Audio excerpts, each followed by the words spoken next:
From UFOs to ghost and psychic powers, history is riddled with unexplained events. You can turn back now and learn the stuff they don't want you to know.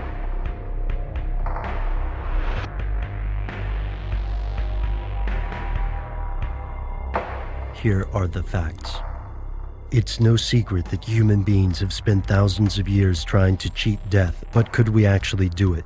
In last week's episode, we explored the possible scientific basis for the zombie legends, as well as how some diseases and parasites can change human behavior, making ordinarily normal people act like zombies in horror films. Yet, while these conditions may cause strange behavior, they are not cases of genuine resurrection. Could human beings really ever resurrect the dead? Here's where it gets crazy. We're closer now than ever before. Numerous clinically dead patients have been saved by doctors, and we've already managed to partially cheat death in animals. Researchers at the Safer Center for Resuscitation Research have conducted resuscitation experiments on dogs and managed to revive canines as long as 3 hours after the animals were declared clinically dead. And while we have yet to reanimate an entire human corpse, pieces of some corpses live on in others. Since the 1960s, the organs of recently deceased human beings have been successfully transplanted into living patients, and scientists have experimented with transplanting the entire heads of animals decades earlier. In the late 1930s, Soviet scientist Sergei Brukhonenko allegedly invented and used a device called an autojector to revive a dog's head after it was severed from the body. Footage purporting to show part of this experiment has circulated widely across the internet. Experts and skeptics doubt the veracity of the propaganda films showing this operation, but it is commonly accepted that doctors have managed to graft the heads of some animals, such as monkeys and dogs, onto other bodies. To date, this sort of grafting has not been performed on humans. At least, no one's admitting it.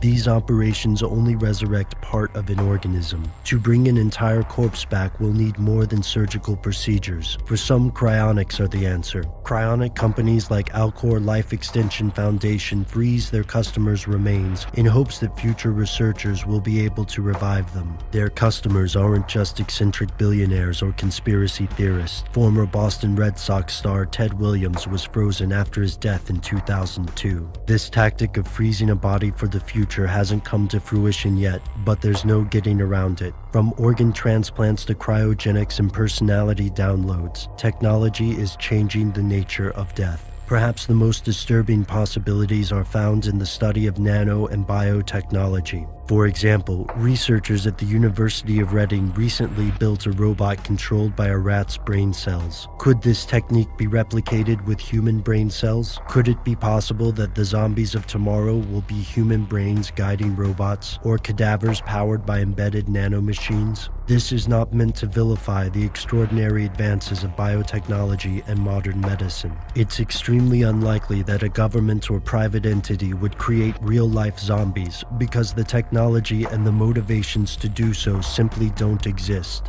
Unless, of course, there's something they don't want you to know.